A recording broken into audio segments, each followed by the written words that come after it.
नमस्कार साथीहरू। सन् 2000 को कुरा हो। अमेरिकामा एक टिभी सो प्रसारित भयो जहाँ एक अनौठो दृश्य देखाइयो।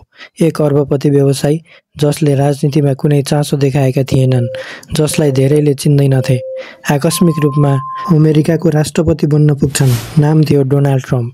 त्यसबेला धेरैलाई यो हास्यास्पद लाग्यो, तर 16 वर्षपछि ठ्याक्कै उही व्यक्ति उही परिस्थितिमा राष्ट्रपति बने।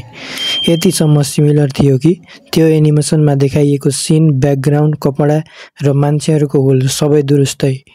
त्यही सोमा धेरै दृश्यहरू छन् जहाँ corona virus, smart watch, robot, AI जस्ता थुप्रै घटनाहरू देखाइएको छ। 20औं वर्ष पहिले, अहिले वास्तविक यथार्थमा हामी देखिरहेका छौँ। अब प्रश्न उठ्छ, के यो केवल संयोग थियो कि वास्तवमै द सिम्पसनले भविष्य देखेको हो? साँचो के हो र झुट के हो?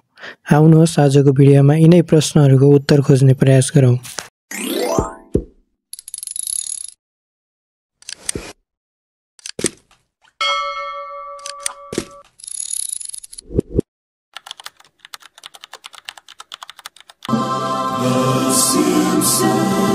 द सिम्पसन अमेरिकाको सबैभन्दा लामो समय चल्ने एनिमेटेड टिभी सो हो।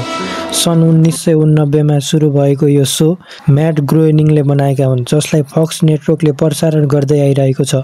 यस सोमा आजसम्म 750 भन्दा बढी एपिसोड आइसकेका छन्, जसमा विज्ञान, प्रविधि, राजनीति, महामारीदेखि युद्ध र मृत्युसम्मको चित्रण गरिएको छ। ट्रम्प राष्ट्रपति बन्ने। सन् 2000 को एपिसोड ब्याक टु द फ्युचरमा लिसा राष्ट्रपति बनेकी हुन्छन् र भन्छन्, हामी ट्रम्प प्रशासनबाट अर्थतन्त्र सुधार्न चाहन्छौँ। ट्रम्प राष्ट्रपति बन्छन् र एउटा इलिभेटरमा हिँडेको दृश्य देखाइन्छ, जुन 16 वर्षपछि ठ्याक्कै मिल्छ। यसलाई एउटा साँचो भविष्यवाणी भन्न सकिन्छ। Smart watch. लिसाज वेडिङ एपिसोडमा लिसाको प्रेमीले घडीबाट कुरा गर्छ, आजको स्मार्ट वाच जस्तै। यसलाई पनि साँचो भविष्यवाणी मान्न सकिन्छ। कोरोना जस्तै महामारी। मर्ज इन चेन्स एपिसोडमा ओसाका फ्लू भनिएको रोग जापानबाट फैलिन्छ। उस्तै दृश्य, मास्क, अफवाह र ट्रकले औषधि ल्याउने, जसलाई कोरोनासँग मिल्दोजुल्दो आंशिक सत्य मान्न सकिन्छ। अटोकरेक्ट गल्ती। द लिसा अन आइस एपिसोडमा बिट अफ मार्टिन लेख्दा इट अफ मार्टिन देखिन्छ, आजको मोबाइल अटोकरेक्ट जस्तै, जसलाई साँचो भविष्यवाणी मान्न सकिन्छ।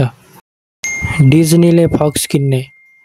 एउटा बोर्डमा लेखिएको हुन्छ, 20th century Fox a division of Walt Disney को। डिज्नीले फक्सलाई 2019 मा खरिद गर्यो। यसलाई पनि साँचो भविष्यवाणी मान्न सकिन्छ। किलर बीज। उही एपिसोडमा ट्रकबाट किलर बीजहरू छुट्छन्। 2020 मा द मर्डरर हर्नेट चर्चामा आए, जसलाई मिल्दो संयोग मान्न सकिन्छ। यी मध्ये केही दृश्य त यति ठ्याक्कै मिल्छन् कि कोइन्सिडेन्स भन्न पनि डर लाग्छ। के यी सबै पूर्वकल्पना मात्र हुन् कि लेखकहरूलाई भविष्यको झल्को देखिएको थियो? कतिपय मानिस भन्छन् यो केवल तर्कयुक्त अनुमान हो, तर कतिपय त सावधानी अपनाउनुपर्छ भन्छन्। सिम्पसनले जे देखाउँछ त्यो केही समयपछि यथार्थ हुन्छ। वैज्ञानिक दृष्टिकोणले हेर्ने हो भने यसलाई भनिन्छ the law of large number. जति धेरै अनुमान गरिन्छ त्यसमध्ये केही साँचो हुन पुग्छ। द सिम्पसनमा 750 प्लस एपिसोड छन्, हरेकमा 100औं कल्पनाहरू। त्यसैले केही कोइन्सिडेन्स हुन सक्ने वैज्ञानिकहरू बताउँछन्। जस्तै तपाईँ 1000 कुराहरू अनुमान गर्नुभयो भने त्यसबाट 10 वटा कुराहरू त मिल्न सक्छन्। जब हामीले यस्ता घटना देख्छौँ, हाम्रो मस्तिष्क त्यस्ता चिजहरूलाई बढी महत्त्व दिन्छ जुन पहिले नै हाम्रो विश्वाससँग मिल्छन्। यसलाई भनिन्छ कन्फर्मेसन बायस। तर के संयोगले मात्र ट्रम्प राष्ट्रपति, स्मार्ट वाच, अटो करेक्ट सबै ठ्याक्कै मिल्न सक्छ?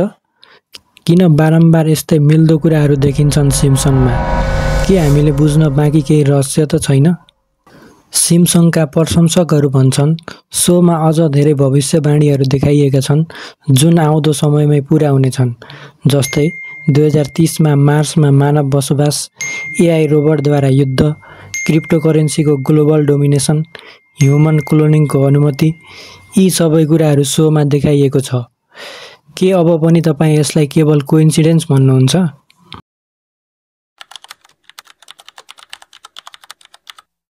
द सिम्पसन भविष्य देख्ने सो भन्ने कुरा अझै पूर्ण प्रमाणित भएको छैन, तर एउटा कुरा पक्का छ, यसले हाम्रो सोच, विश्वास र कल्पनालाई चुनौती दिएको छ र जब जब भविष्यमा केही अनौठो घटना हुन्छ, सबैभन्दा पहिले हेर्न थालिन्छ के द सिम्पसनले यो पहिले नै देखाएको त होइन? तपाईको विचार के छ?